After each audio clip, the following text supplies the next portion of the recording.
This is Balitang Ilocos Online. Yan, nandito sila sa 35 miles.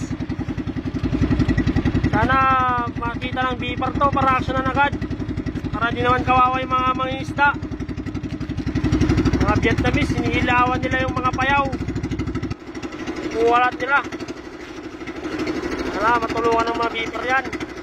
Para makalis yung mga yung Vietnamese na mga yan. Yun mga pargoy, dito na naman yung mga Vietnamese.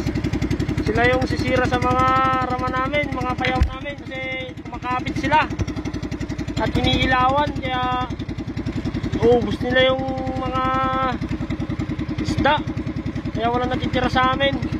Sana matulungan nyo kami yung alisin sila. Kawawa naman yung mga kasama parehas namin mga isda kasi hindi sila lumalaban ng patas, mga Vietnamese.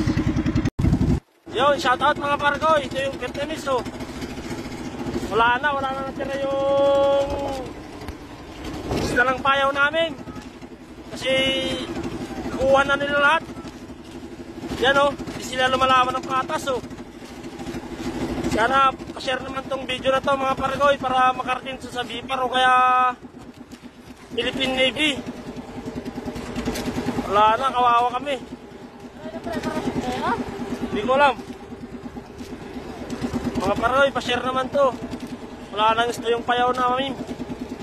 Kasi dyan lang dyan lang yung payaw namin Wala na. Lapit-lapit lang yung payaw namin mga pargoy. Ito sila